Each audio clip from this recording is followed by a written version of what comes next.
The Ethiopian government on Thursday denied claims of the announcement of the withdrawal of the Tigrayan forces.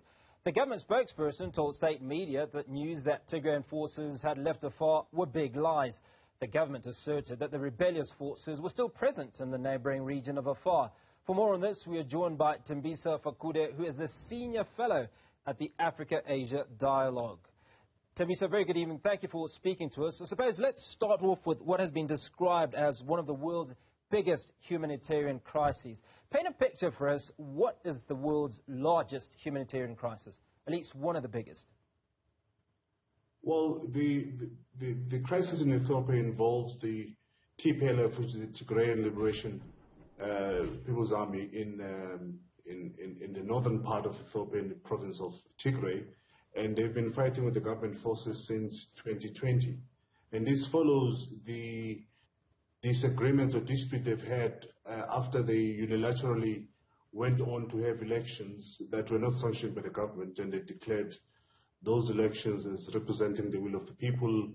And ever since, there's been that conflict. The government stopped the elections from taking place in November 2020 because of the COVID-19, but the TPLF decided to go ahead with the election, notwithstanding that the government, or the national government of Ethiopia, had not sanctioned those elections. So the dispute stems from there. But over and above that, TPLF consists of, or the Tigrayan People's Liberation Front consists of the former Ethiopians' deep state. In other words, the people who lead the Ethiopian government, the military, and the police before the advent of Abiy Ahmed as the Prime Minister of Ethiopia.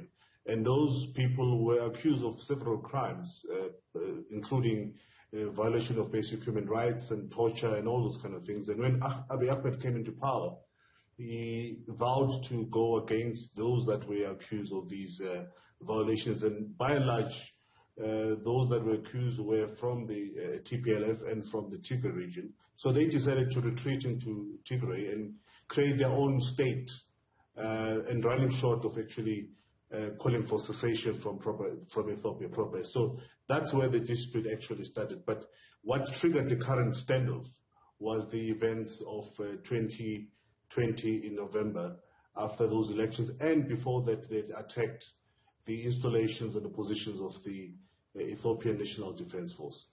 Now let's talk about the size of this region.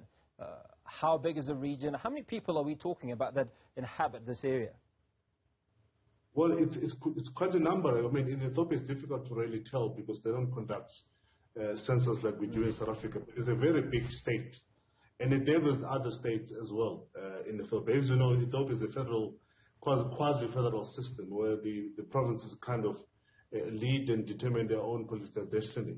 So it's quite a huge state, and Afar is the province next to it. And Ethiopia, unfortunately, is divided along ethnic lines, and that has created problems. And the current problems in Tigray, which consists of the Tigrayans, is because Ethiopia insists, notwithstanding, that the geographical demarcations are along the ethnic lines, and that's what is creating many of the current political challenges we find in that part of the world. So the Ethiopian government argues that the Tigrayan forces have not actually left this area, but we do understand that a ceasefire was declared and that a number of trucks have made, in fact 145 trucks have made into Tigray according to the UN food program. So what is the actual situation on the ground from what you understand? Well, the TPLF controls the larger part of the Tigrayan province or region. They also have since occupied some of the neighboring regions, including Afar, which is what we've been talking about. So the humanitarian flow into Tigray, in particular, has been disturbed by the conflict. But over the past couple of, I think from the 20th or 22nd of March, there was that unilateral declaration of ceasefire by the TPLF, which allowed the flow of humanitarian aid to Afar and to Tigray. They currently need, according to the estimations of United Nations, food program, they need at least 100 trucks to be flowing in a day, and at the moment only 145 have come in. Have managed to go through. So I suppose in many ways it kind of gives us an indication of the size of this area, or certainly the population, because if you're talking about 100 trucks that are required of aid every single day, that's quite a sizable population. Indeed, it's quite a sizable population. It runs into millions. At least over 15 million people who are currently stranded in that part of the world, in both provinces and other surrounding areas in Tigray. And most of the time when people talk about Tigray, they talk about Mekelle, which is the capital city, but a lot of other outskirts, areas that are also impacted by the war, and those people are never taken into consideration. And it is actually very difficult to estimate exactly how many people are currently impacted by this war. And when you talk about impact, some of the people that are most impacted invariably are women and children. Do we have an idea of what sort of impact this has had on those populations? Well, the first crime that this kind of situation often produce is the sexual violation of particularly women. We've had a lot of stories of sexual harassment and rape of women. Children, of course, are also malnutritioned, and as a result, also facing some serious challenges. But the greatest weapon of war, unfortunately, in many of such conflict, has always been sexual harassment of women, particularly raping of women. So there have been a lot of those stories of the TPLF forces raping and torturing, particularly in the neighboring Afar region, women in that region. And there have been reports by various human rights agencies that women have been sexually harassed by the forces belonging to the TPLF. Of course, the government forces are not exempted from this, but by and large, the forces that are accused of these atrocities are the ones from the TPLF. Now, only recently there were crimes of war that was certainly accused against the Russians in Ukraine, and the world took notice almost immediately. Now, where does this put the African Union and certainly the rest of the world in trying to deal with this situation? What we've been talking about, certainly reporting, is that over the last 3 years there's been a huge amount of displacement and killing and war violence that's been going on in this region. Well, there are two things. One, notwithstanding what has been said, but Europeans are taking care of themselves. So the continual flow of Ukrainians into Poland and other parts bordering Ukraine, including places such as Latvia and Moldova, etc., they are taken care of because they're Europeans. And we need to accept and appreciate the fact. Africans need to do the same. The African Union has got a responsibility, but it has since not been able to act decisively in Ethiopia, firstly because it's based in Ethiopia, in Addis Ababa. AU is headquartered in Addis Ababa. So it remains conflicted in terms of how it can deal with the conflict in Tigray. And I think there's a hesitation and, to an extent, fear that if they take an independent position in terms of what's going on in that part of the world, they might either offend the Ethiopian authorities, or they might also offend the Tigrayans, who might also start looking at targeting certain installation of the AU. So there are two different things here. One, you have the EU, who's taking care of their own, whether we like it or not. They have got that responsibility before looking at other parts of the world. But in this case, I think all our attention should be directed first at the Ethiopian government that continues, notwithstanding what has been reported, also to exacerbate the problem in Tigray. But at the same time, AU has been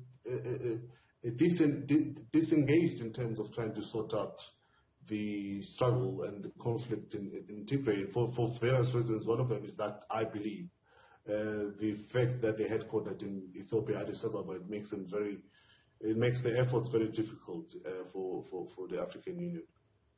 Allow me for a moment to draw a parallel between the AU, ECOWAS and SADC. Now, what we've noticed is that ECOWAS has imposed sanctions on Mali following that coup because there are certain things that they have not done. In fact, one of the reasons is that the the army has refused in many ways to adhere to certain guidelines or agreements, and ECOWAS has imposed sanctions. We don't see SADC doing that. We don't see the AU doing that either. Draw for us a comparison, if you will, as to why ECOWAS has seen it necessary to step in and make those sort of impositions, and we don't see the AU or SADC doing similar. Well, in Ethiopia, you'll expect that it will be the East African community to act, which is the equivalent of SADC.